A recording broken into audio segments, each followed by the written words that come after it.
Gente, esse tópico que ele está no item 4 do material de vocês, né, petição inicial do pedido de recuperação judicial.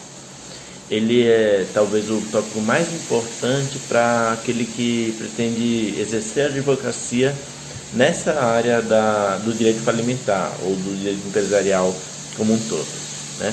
Porque, evidentemente, a petição inicial ela seguirá os mesmos requisitos da petição inicial lá do artigo 319 do Código de Processo Civil, mas aqui na Lei de Falências há uma espécie de organograma em que deverá ser seguido pelo advogado na hora da elaboração do pedido de recuperação judicial, né?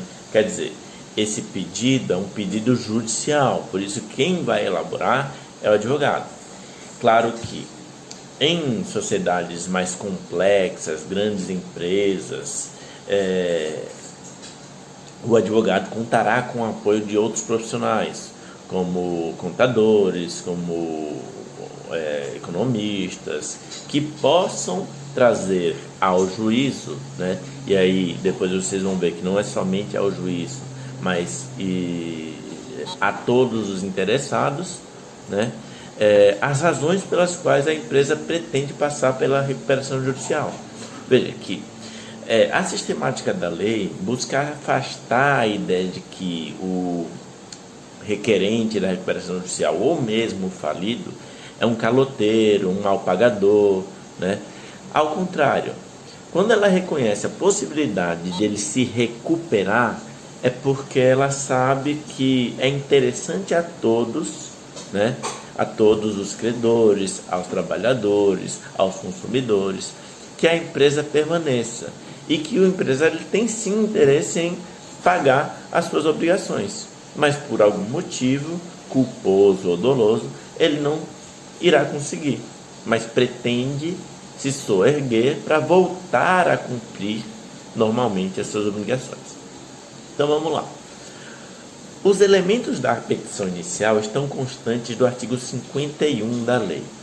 Notem que eu pulei o artigo 50, né? O artigo 50 eu recomendo que vocês façam uma leitura, né?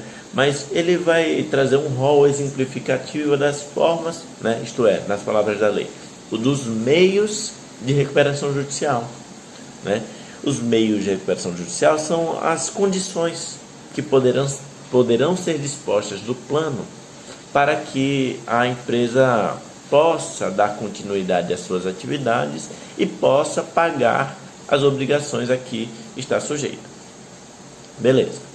A petição inicial constará o requerimento para que o juiz decrete a recuperação judicial, atendendo aos elementos previstos no artigo 51 da Lei 11.101 de 2005. O juiz deverá observar os efeitos dessa decisão, com a determinação do artigo 52, como veremos daqui a pouco, né?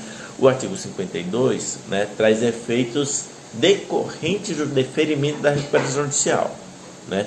Não há necessidade sequer de que este pedido, né, o pedido de que sejam efetivados esses efeitos, esteja na petição inicial, mas é uma própria consequência do deferimento da recuperação judicial. Mas vamos lá.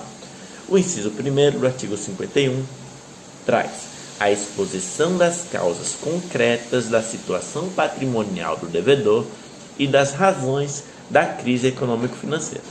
Veja, é muito claro, né, que há um interesse de que, principalmente dos credores, né, de entender por que a empresa está em crise, né, porque é a partir disso que serão estabelecidas as deliberações da Assembleia de Credores, né? Os credores eles têm direito de saber por que a empresa chegou naquela situação.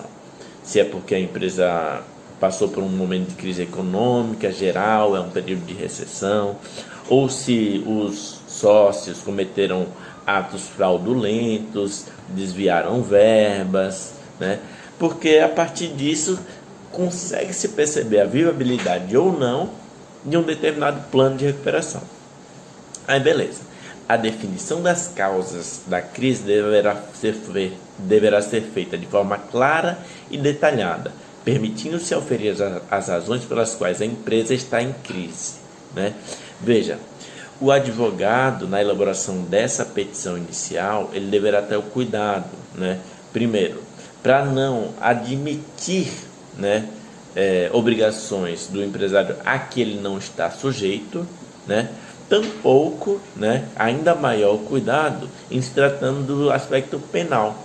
Veja que em muitas situações o empresário, o sócio ou administrador pode ter cometido atos fraudulentos, mas a petição inicial de recuperação judicial não poderá incriminá-los.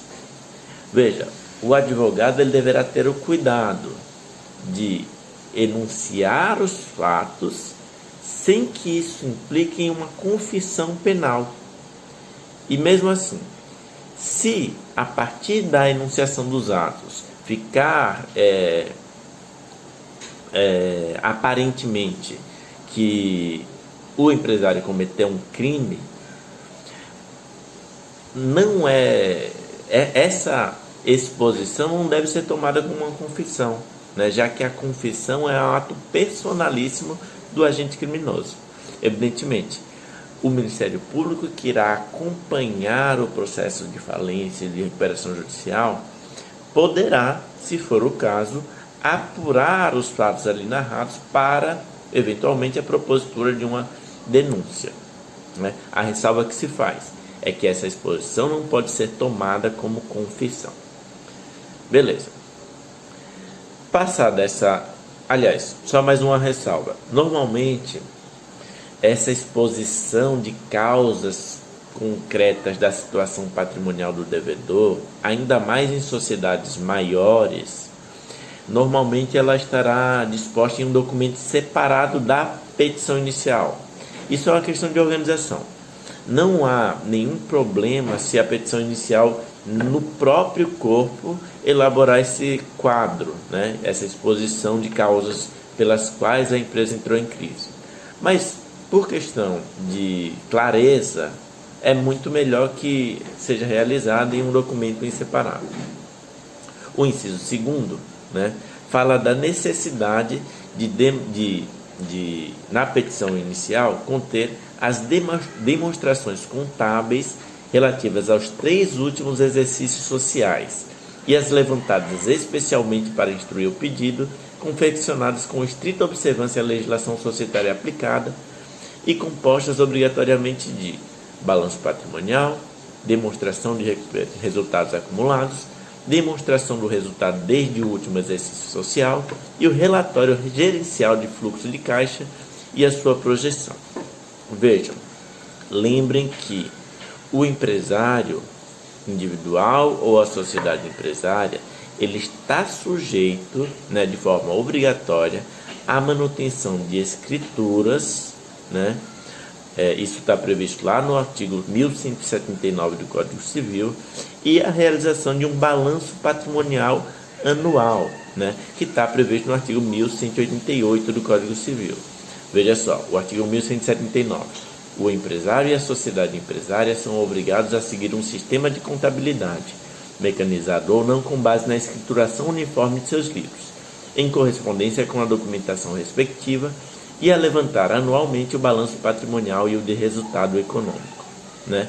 Veja, esse dispositivo então está se referindo às escrituras do empresário, normalmente concretizadas através do livro diário, que é o livro obrigatório, que está previsto no artigo 1180 do Código Civil.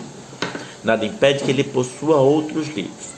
Além disso, o artigo 1179 está falando da obrigação de levantar anualmente o balanço patrimonial de resultado econômico, de forma simplificada.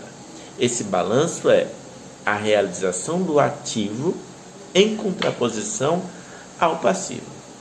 Na circunstância do empresário que requer a recuperação judicial ou que tenha falência decretada, normalmente esse ativo ele será inferior ao passivo, e é justamente por isso que ele está em crise, uma crise financeira, patrimonial, né?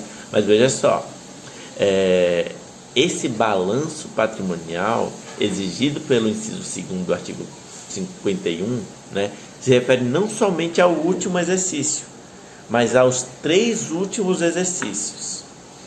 Algumas sociedades estão sujeitas à realização do balanço patrimonial por mais de uma vez durante um exercício. Se houve a realização de mais de um balanço, todas essas demonstrações contábeis deverão constar da petição inicial. E ainda, o último balanço, né? No momento da realização do requerimento da recuperação judicial, o empresário deverá ter realizado previamente um balanço especialmente levantado para formalizar esse pedido, né? Considera-se que deve haver um prazo razoável, né, entre a realização do último balanço, né, que se refere ao mesmo exercício financeiro em que está sendo feito o pedido, né, e a data de protocolização da petição inicial. Né? Esse prazo razoável pode ser de 1 mês, de 15 dias, a depender da complexidade do balanço efetuado. Né?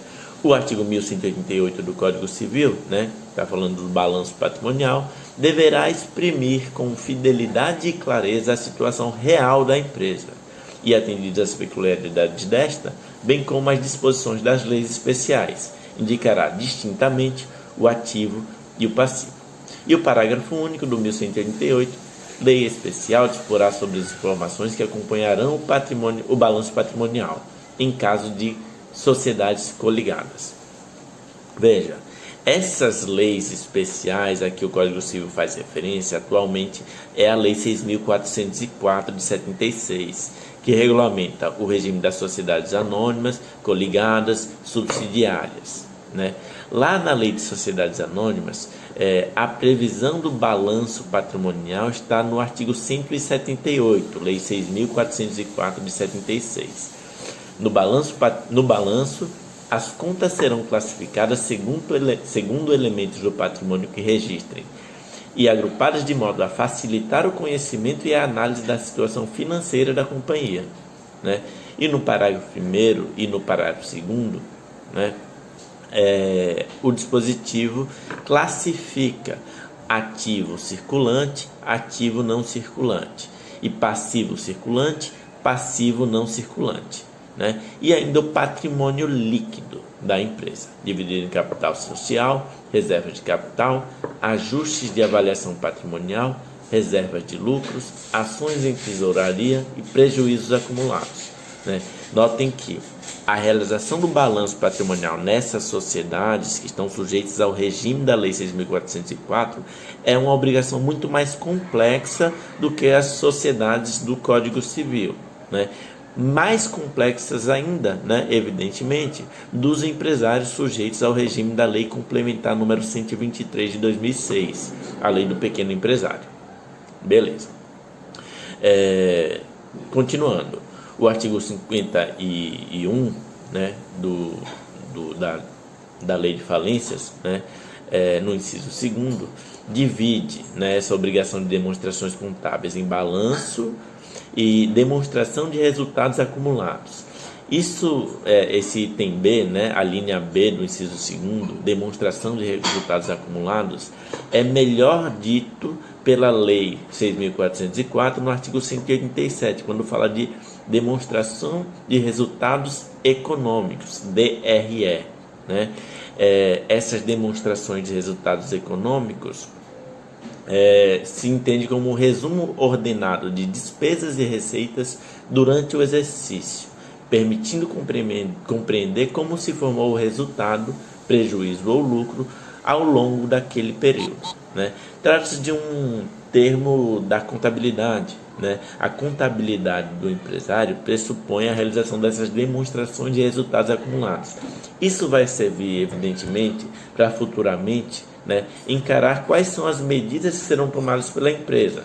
Por exemplo, se vai conceder algum bônus aos empregados, se os lucros serão distribuídos entre os sócios, se esses lucros serão reinvestidos na sociedade, ou se, caso teve prejuízo, né, quais serão as medidas que serão tomadas para evitar, né, ou para recuperar aquele prejuízo daquele exercício. Por exemplo, a emissão de títulos mobiliários, de debêntures, de bônus de subscrição, etc. Né? A linha C fala da demonstração do resultado desde o último exercício. é uma demonstração parcial do resultado do exercício, principiando do primeiro dia do exercício em curso até a data da protocolização do pedido de recuperação judicial. E a linha D, o relatório gerencial de fluxo de caixa e sua projeção. Esse relatório está definido no inciso 1º do artigo 188 da Lei 6.404 de 76. O artigo 188 da Lei de Sociedades Anônimas indica as alterações ocorridas durante o exercício no saldo de caixa e equivalente de caixa, segregando-se essas alterações em 3 fluxos: fluxo de operações, fluxos de financiamentos e fluxos de investimentos. Esses elementos favorecerão a compreensão das projeções futuras de fluxos que a empresa terá. Sei que essa matéria é um pouco complexa, é um pouco além do que usualmente a gente trata no direito empresarial, mas no nosso curso, na nossa disciplina, o objetivo é uma compreensão geral dos elementos que constituem o requerimento do pedido de recuperação judicial. Peço que vocês atentem especialmente a esses aspectos, estritamente a esses aspectos. E o parágrafo 1º do artigo 51 fala dos documentos de escrituração contábil e demais relatórios auxiliares. Os documentos de escrituração contábil e demais relatórios auxiliares, na forma e no suporte previstos em lei, permanecerão à disposição do juízo, do administrador judicial, mediante autorização judicial de qualquer interessado. Em relação à microempresa e empresas de pequeno porte, o parágrafo 2º ressalva que é permitido para esse tipo de empresário apresentar livros de escrituração simplificados nos termos da Lei Complementar número 123, sendo que em relação a estes o juiz poderá determinar o depósito em juízo dos respectivos documentos. Vejam, lá no direito civil, no direito empresarial 1, quando a gente fala de escriturações, nós vemos que os livros do empresário, isto é, suas escrituras, são documentos sigilosos. Em regra, eles não são apresentados a quaisquer pessoas que não o próprio empresário e seus sócios, na data prevista no próprio estatuto. Isso diz respeito à privacidade do empresário. Ele não é obrigado a mostrar a ninguém, exceto as autoridades fazendárias, fiscais, previdenciárias. Agora, quando o empresário ele pretende requerer a recuperação judicial ou tem sua falência decretada, ele está obrigado sim a exibir integralmente o conteúdo dos seus livros. É o que está demonstrado aí no inciso, no parágrafo 1º do artigo 51 da Lei de Falências. Outro importante dispositivo é o inciso 3º, que fala da obrigatoriedade de apresentar a relação nominal de credores. Veja, trata-se de uma lista com o nome dos credores. Isso eu já falei para vocês quando eu falei de habilitação e verificação de créditos, Mas essa lista ela é apresentada pelo próprio empresário, antes mesmo do procedimento de verificação. É com base nessa lista que o administrador poderá realizar a verificação e, posteriormente, a habilitação de novos créditos.